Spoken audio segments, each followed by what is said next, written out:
안녕하십니까. PSLab의 송희식입니다. 생산 중의 문제 해결 방법론 SQC의 관리도 제5강 결정규칙에 대해서 알아보겠습니다.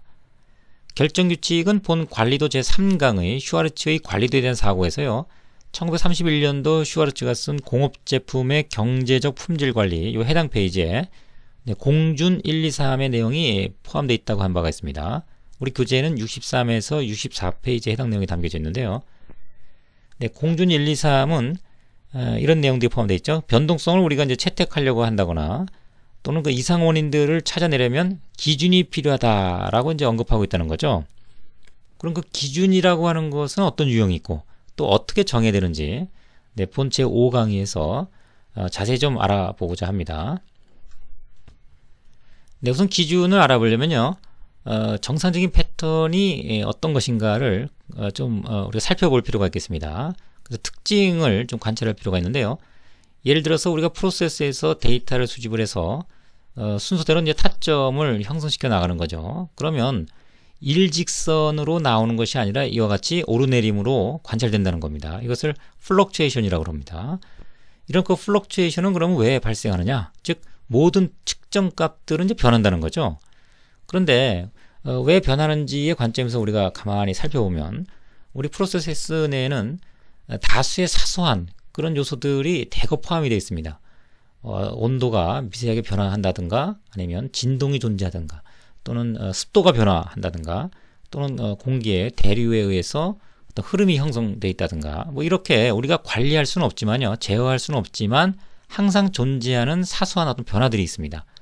이런 것들 때문에 타점들이 이렇게 플럭추에이션이 이제 형성된다 이렇게 볼 수도 있는데요. 이런 그 사소한 이런 그 플럭추에이션에 영향을 주는 이런 원인들을 우리는 싸잡아서 우연 원인, 커먼 코즈라고 얘기를 하죠. 또는 이런 그 증가하거나 감소 또는 이렇게 튀어오르는 특이한 패턴을 형성할 수 있는데요. 이런 패턴에 영향을 주는 요인들을 우리는 싸잡아서 이상 원인, assignable cause 또는 special cause라고 명명을 하고 있습니다. 이런 특징이 하나 있고요. 자, 또 하나는 다음 타점이 어디에 찍힐지는 우리가 예측이 불가능하다는 거죠. 타점 하나하나에 대한 예측은 불가능하다. 그렇겠죠. 그래서 따라서 바로 이 하나하나에 대한 우리가 예측이 불가능하기 때문에 이것은 묶어서 봐야 된다. 그래서 묶어서 봐야 되는 그런 통계적 해석이 필요하다는 것을 우리가 확인할 수가 있겠습니다. 그래서 나온 것이 이제 특징 중에 3번입니다. 즉 원인계가 일정하면 그것이 이제 우연 원이든 이상 원이든 원인계가 일정하면 그 일군의 어떤 타점들은 예측 가능한 어떤 성향을 띈다는 거죠. 예를 들면 우연 원인에 의해서 작은 어떤 폭을 갖고 이렇게 랜덤하게 움직여 간다 그러면 이 타점들을 우리가 하나로 몰았을 때 이와 같이 분포를 형성한다는 거죠. 이것을 이제 도수 분포 또는 이제 frequency distribution이라고 합니다. 자, 이와 같은 형태를 일정한 원인계에서 이와 같은 분포를 형성한다 그러면 다음 타점은 대부분의 타점들이 요 안에 모여 있죠. 그래서 다음 타점은 요 안에 어딘가에 찍힐 수 있다는 것을 우리가 예견할 수 있다는 거죠. 이와 같이 기본적인 어떤 그 시계열 타점들의 특징을 통해서요. 우리가 알려고 하는 거는 특이 패턴에 의한 이상 원인을 프로세스에서 이제 감지해내려고 찾아내려고 하는 것이 이제 목적인데요. 그래서 이상 원인을 찾아내려는 즉 존재한다 그렇지 않다를 결정하려면 바로 이러한 분포를 이용해서 우리가 판단할 수 있는 근거를 마련할 수 있다. 그래서 우리가 결정 규칙을 우리가 정할 수가 있다라고 하는 겁니다. 이런 거 설정 가능성에 대한 기본적인 배경은 이와 같이 시계열 타점들의 특징을 통해서 알아낼 수가 있는 거죠. 자, 그래서 우리는 이런 그 결정 규칙이라고 하는 거에 기본적인 어떤 발전 흐름이 있습니다.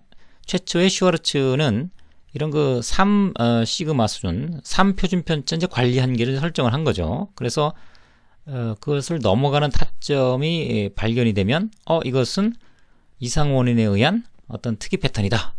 이런 어떤 결정을 할 수가 있었다는 겁니다. 이것을 크라이테리언 1이다. 이렇게 이제 불렸다고 알려져 있습니다.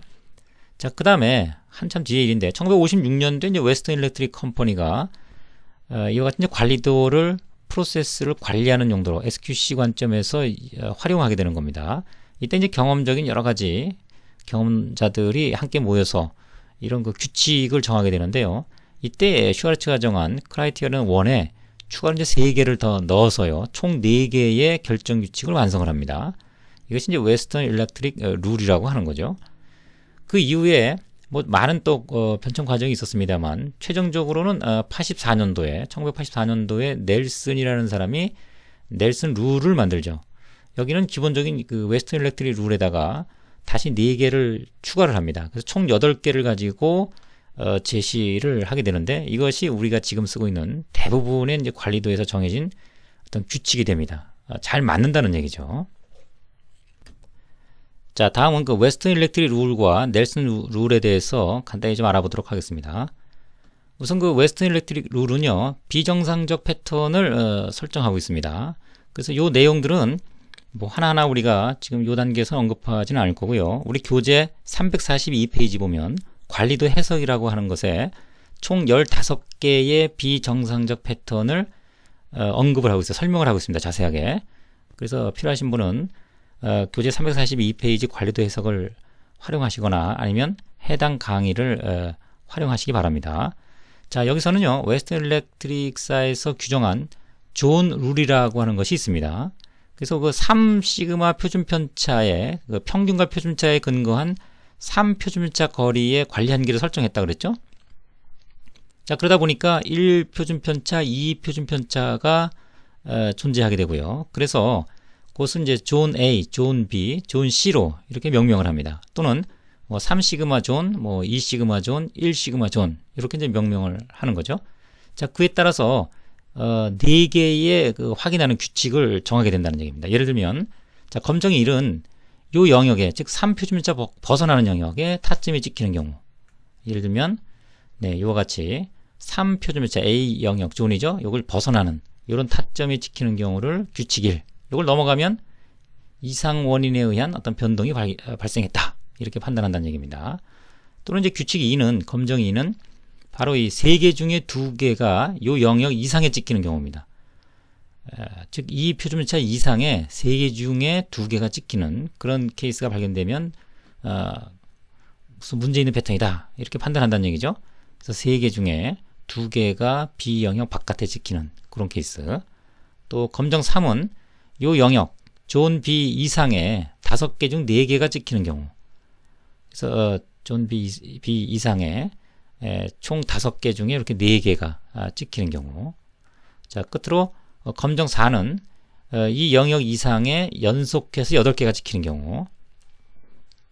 네, 그래서 연속적으로 8개가 찍히는 경우. 뭐 이런 케이스를 우리가 그 웨스턴 일렉트릭 룰이다 또는 줄여서 웨코 룰 이렇게도 이제 불리고 있습니다. 또는 다른 말로는 WE 런타임 룰스 이렇게도 불리고 있습니다. 여러 가지 형태로 뭐 역사가 오래된 만큼 뭐 호칭도요 여러 개가 있을 수 있겠죠. 자, 이 규칙은요 SQC 전문가 이후에 더글러스 몽고머리가 2012년에 7 에디션까지 나왔는데 Introduction to Statistical Quality Control에 4개를 더 추가한다 이렇게 설명을 함으로써 총 8개를 이제 완성을 합니다. 이것을 기존 이제 웨스턴 일렉트릭 룰에 추가했다 뭐 이렇게 해서 웨스턴 일렉트릭 트렌딩 룰스 또는 웨스턴 일렉트릭 서플리멘털 룰스로 명명하고요. 또 그의 이름을 따서 몽고메리 룰 이렇게도 이제 불리고 있습니다.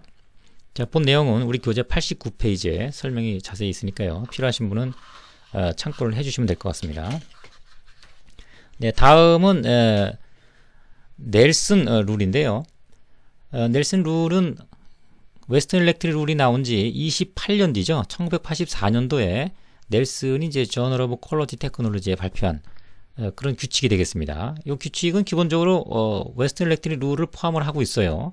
거기에 연속계에서 6개가 이렇게 오르거나 내려가는 이런 현상, 또 15개의 연속된 점이 중심선으로부터 1표준차 내에 존재하는 경우, 또는 14개의 연속된 점이 이렇게 오르내림으로 계속해서 지속되는 경우, 또는 8개의 연속된 점이 이렇게 이제 공동을 현상을 마련하고, 즉 1표준차 바깥에 찍히는 경우, 이렇게 해서 이 4가지를 더 추계해서 총 8개로 넬슨 룰을 완성을 하죠.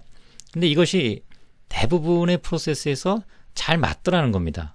그래서 우리가 지금 대부분 쓰고 있는, 기업에서 쓰고 있는 이 결정 규칙은요, 바로 이 넬슨 룰을 적용한 것으로 그렇게 볼 수가 있겠습니다. 뭐 간단히 우리 뭐 밑에 앱을 보시면요, 네, 이거 같이 이제 관리도에 계량령 같은 경우는 네, X바 R을 많이 쓰죠. 여기 옵션에 보시면 검정 단계 총 8개. 이것이 뭐 넬슨 룰입니다. 또는 이제 개수형 같은 경우는 관리도에 요 개수형 관리도가 있죠. 많이 쓰는 것이 이제 P 관리도인데, P 관리도의 이제 옵션을 보시면 여기는 기본적으로 4개의 그런 그 결정 규칙을 이제 제시하고 있습니다.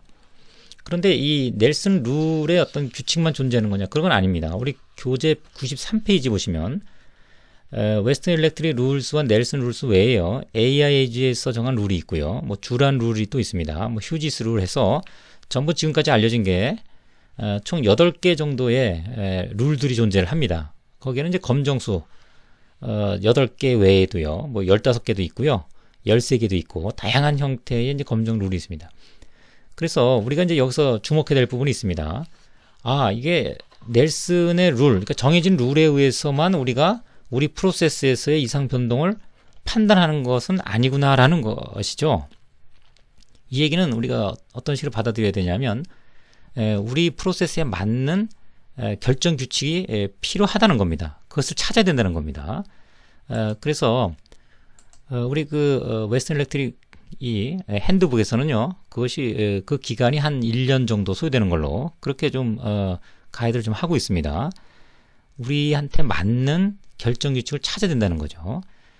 우리 그 교재 94페이지 보면 거기 주 32 맨 하단에 퀸커티스.com에서 제시하는 그 가이드란이 있습니다.